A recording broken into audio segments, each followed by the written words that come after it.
अब देखो यार, अगर तुम लोग एईडब्ल्यू के हार्डकोर फैन हो तो ये वीडियो तुम्हारे लिए होने वाली गए, क्योंकि गाइस डब्ल्यूडब्ल्यूई के फ्रांस में ब्लॉकबस्टर बैकलैश पे-पर-व्यू के बाद एईडब्ल्यू के फ्रांस में पॉसिबल शो को लेकर डब्ल्यूओएन की तरफ से काफी बड़ी अपडेट आ रही गए। शेल्टन बेंजामिन के एईडब्ल्यू और एनजेपीडब्ल्यू में पॉसिबल डेब्यू को लेकर बेंजामिन की तरफ से काफी बड़ी अपडेट आ चुकी गए। एरिक बिस्कॉफ के एईडब्ल्यू के लगातार हिट करने के बाद टोनी खान का बिस्कॉफ को रिप्लाई सामने आ चुका है। तो गाइस वहीं बीसीसी के पॉसिबल न्यू मेंबर को लेकर ब्रायन का काफी बड़ा हिंट आ चुका है। तो गाइस चलिए बिना किसी देरी के शुरू करते हैं इस वीडियो को, और सबसे पहले बात करेंगे डब्ल्यूडब्ल्यूई के फॉर्मर सुपरस्टार जिंदर महल की। वेल गाइस ये बात तो हम सभी लोगों को मालूम है, जिंदर महल के डब्ल्यूडब्ल्यूई से रिलीज होने के बाद करंटली वो यहाँ पर डब्ल्यूडब्ल्यूई के 90 डे नॉन कम्पीट क्लॉज के अंदर है। और गाइस जिंदर डे के नॉन कम्पीट क्लॉज में होने के बाद भी ऑलरेडी यहाँ पर काफी सारी इंडी रेसलिंग कंपनीज के द्वारा जिंदर महल को कॉन्टेक्ट किया गया है। वेल इस हफ्ते जिंदर महल के लेटेस्ट इंटरव्यू के अंदर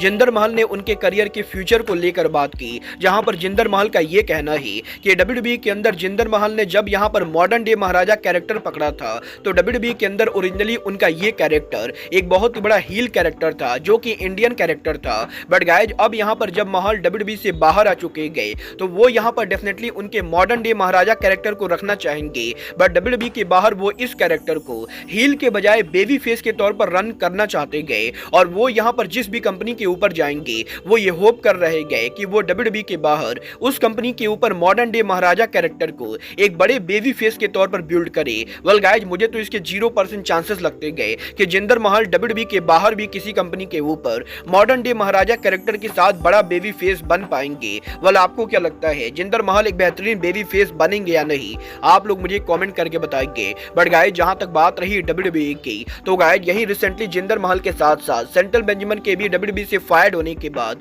फाइनली यहां पर बेंजामिन ने उनके फ्यूचर को लेकर बात की गई, जहां पर इस हफ्ते शेल्टन बेंजामिन के लेटेस्ट इंटरव्यू के अंदर बेंजामिन ने इस चीज को कंफर्म कर दिया है कि कुछ दिनों पहले शेल्टन बेंजामिन ने एईडब्ल्यू कंपनी के साथ बात की थी और एईडब्ल्यू में आने को लेकर बेंजामिन और मैनेजमेंट के बीच में काफी अच्छी खासी बातें हुई थी। बट गाइस करंटली यहां पर शेल्टन बेंजामिन का एईडब्ल्यू में डेब्यू करने का किसी तरह का कोई भी प्लान नहीं गए, और करंटली एईडब्ल्यू के अंदर क्योंकि बेंजामिन को लेकर किसी तरह की कोई भी बड़े प्लान नहीं गए तो वो यहां पर फिलहाल एईडब्ल्यू पर आने नहीं वाले गए। बट गाइस डेफिनेटली एईडब्ल्यू के बाहर एक ऐसी कंपनी गए जहां बेंजामिन जाना चाहते गए, और वो और कोई नहीं एनजेपीडब्ल्यू यानी न्यू जापान प्रो रेसलिंग गए। गाइस यहां पर बेंजामिन का ये कहना है कि जब अर्ली 2000 में शेल्टन बेंजामिन को डब्ल्यूडब्ल्यूई से बाहर किया गया था, उसके बाद शेल्टन बेंजामिन ने करीबन 2 सालों तक एनजेपीडब्ल्यू पर काम किया था, और 2 सालों तक उस समय जब एनजेपीडब्ल्यू में वो काम कर रहे थे तो वो यहां पर काफी बढ़िया फील कर रहे थे। और अगर यहां पर एनजेपीडब्ल्यू कंपनी बेंजामिन को डब्ल्यूडब्ल्यूई के लेवल की सैलरी देती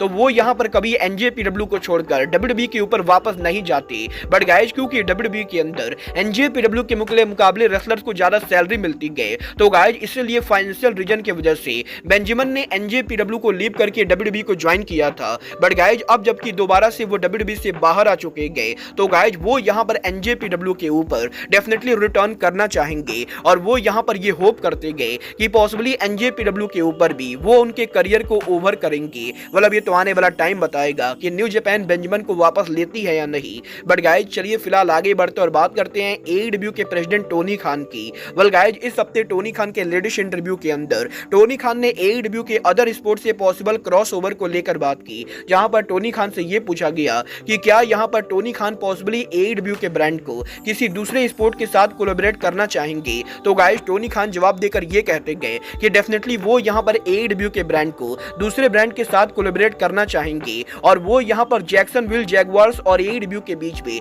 किसी तरह के कनेक्शन को देखना चाहते गए। और क्योंकि टोनी खान के फादर जैक्सनविल जैगुआर को ओन करते गए तो गाइज इसलिए टोनी खान ये होप कर रहे गए कि किसी दिन जैक्सनविल जैगुआर और एईडब्ल्यू के बीच में फैंस को यहां पर किसी तरह का क्रॉसओवर देखने को मिलेगा, और टोनी खान डेफिनेटली जैगुआर्स और एईडब्ल्यू के बीच में क्रॉसओवर करना चाहते गए। वेल देखना बहुत ही दिलचस्प होने वाला है कि टोनी खान जैक्सनविल जैगुआर्स और एईडब्ल्यू के बीच में एग्जैक्टली किस तरह का क्रॉसओवर करते गए। बट गाइज चलिए फिलहाल आगे बढ़ते और बात करते हैं एरिक बिस्कॉफ के एईडब्ल्यू को हेट करने की। वेल गाइज ये बात तो हम सभी लोगों को मालूम है, बिस्कॉफ यहां पर आज के टाइम पर एईडब्ल्यू के बिगेस्ट हेटर है, और दिन में कम से कम 10 ट्वीट के द्वारा एरिक बिस्कॉफ को एईडब्ल्यू के ब्रांड को नीचा दिखाया जाता है। और यही टोनी खान के इसी इंटरव्यू के अंदर जब टोनी खान से बिस्कॉफ को लेकर बात की गई तो गाइज टोनी खान का यह कहना है कि बिस्कॉफ ने यहां पर उनके अर्ली डेज के अंदर जो चीजें की गई, बिस्कॉफ की उन चीजों का टोनी खान रिस्पेक्ट करते गए। और गाइज इवन यहाँ पर एडब्ल्यू कंपनी के क्रिएशन के बाद जब यहाँ पर आज से 2 साल पहले बिस्कॉफ यहाँ पर एडब्ल्यू के ब्रांड को लेकर कोई क्रिटिसिज्म देते थे तो टोनी खान उसके बारे में काफी ध्यान से सोचते थे और टोनी खान इवन यहाँ पर एडब्ल्यू के कमियों को इंप्रूव करने की कोशिश भी करते थे। बट गाइज यहाँ पर पिछले 2 सालों से एरिक बिस्कॉफ सोशल मीडिया के ऊपर एडब्ल्यू को लेकर जो उल्टी सीधी बातें कर रहे गए, उन चीजों को देखने के बाद अब यहाँ पर टोनी खान को बिस्कॉफ के ओपिनियन से कोई भी फर्क नहीं पड़ता है। और गाइज टोनी खान का ये कहना है कि बिस्कॉफ बेसिकली यहाँ पर एडब्ल्यू कंपनी को हेट करके उनके पॉडकास्ट के चलाने की कोशिश कर रहे गए। और रेसलिंग बिजनेस में हर किसी को मालूम है कि एरिक बिस्कॉफ को दूसरे ब्रांड से पैसे मिल रहे गए, जिसकी वजह से वो एडब्ल्यू को लेकर हेट फैलाते गए। और इसीलिए आज के टाइम के ऊपर एरिक बिस्कॉफ एडब्ल्यू कंपनी को लेकर क्या बोल रहे गए, इससे यहाँ पर टोनी खान को 1 रुपए का फर्क भी नहीं पड़ता है और वो यहाँ पर एरिक बिस्कॉफ की बातों पे बिल्कुल भी ध्यान नहीं देते गए। वेल गाइस यहाँ पर टोनी खान की बातों से तो ये क्लियर हो चुका है कि टोनी खान को बिस्कॉफ से अब ज्यादा फर्क नहीं पड़ता है। और मैं भी पर्सनली यही चाहूंगा कि टोनी खान बिस्कॉफ के ऊपर ध्यान न दे के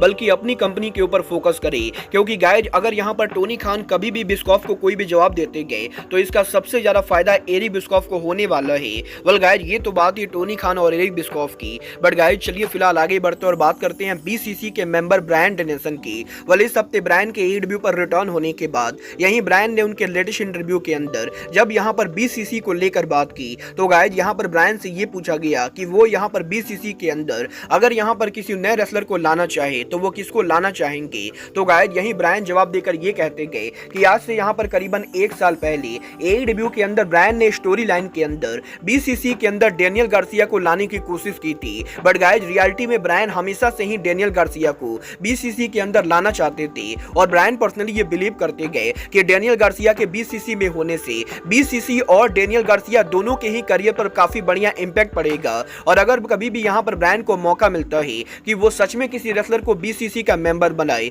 तो वो यहाँ पर गार्सिया को बनाना चाहेंगे। वाला आप लोग गार्सिया को बीसीसी में देखना चाहोगे या नहीं, आप लोग मुझे कमेंट करके बताइए। बट गाइज चलिए फिलहाल आगे बढ़ते और बात करते हैं एडब्ल्यू के अनदर इंटरनेशनल शो की। वेल गाइज ये बात तो हम सभी लोगों को मालूम है, करंटली यहाँ पर एडब्ल्यू अमेरिका के बाहर सिर्फ कनाडा और यूके के अंदर उनका इंटरनेशनल शो करती गए। बट गाइज क्योंकि कनाडा और यूके के बाहर एडब्ल्यू और भी काफी सारे कंट्रीज के अंदर पॉपुलर है तो गाइज इसीलिए काफी सारे लोग इस चीज को लेकर डिमांड कर रहे गए कि एडब्ल्यू को भी डब्ल्यूडब्ल्यूई की तरह इंटरनेशनल पेपर व्यू करने चाहिए। और इवन यहाँ पर एडब्ल्यू सुपरस्टार विल ऑस्प्रे ने भी रिसेंटली इंटरव्यू के अंदर एडब्ल्यू के पॉसिबली जापान और ऑस्ट्रेलिया में शो करने को लेकर बात की थी। और यही लास्ट वीक डब्ल्यूडब्ल्यूई के फ्रांस में बैकलैश पेपर व्यू के बाद अब डब्ल्यूडब्ल्यूई के बाद एडब्ल्यू के पॉसिबली फ्रांस में शो करने को लेकर डब्ल्यूओएन की तरफ से काफी बड़ी अपडेट आ रही गई। गाइड यहाँ पर डब्ल्यूओएन की तरफ से ये अपडेट आ रही गई कि डब्ल्यूडब्ल्यूई के फ्रांस में ब्लॉकबस्टर बैकलैश पेपर व्यू होने के बाद भी एडब्ल्यू कंपनी पॉसिबली फ्रांस के अंदर शो नहीं करेगी,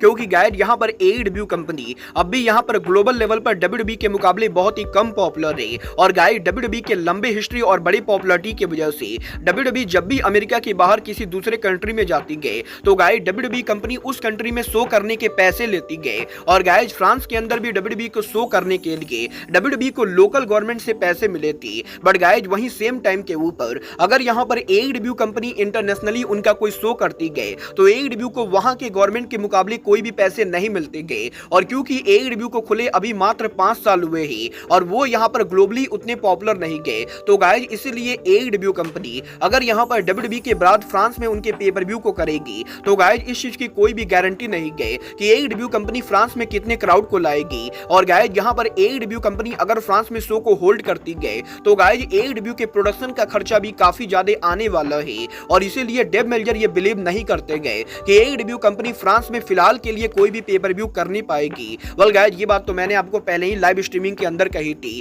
कि आज के टाइम के ऊपर एडब्ल्यूडब्ल्यू को गलती से भी फ्रांस के अंदर शो नहीं करना चाहिए। और मुझे यहाँ पर नहीं लगता है कि करंटली एडब्ल्यूडब्ल्यू को Mexico, Canada, Japan, Australia, UK के अलावा किसी भी और कंट्री के अंदर शो करने की जरूरत है। बट गाइज आपको क्या लगता है एडब्ल्यूडब्ल्यू को फ्रांस में पेपर व्यू करना चाहिए या नहीं, आप लोग मुझे कमेंट करके बताएंगे। बट गाइज अब आज के इस वीडियो में बस इतना ही। मैं मिलता हूँ आपसे अपने अगले वीडियो में। बट गाइज तब तक के लिए goodbye, good night and bang.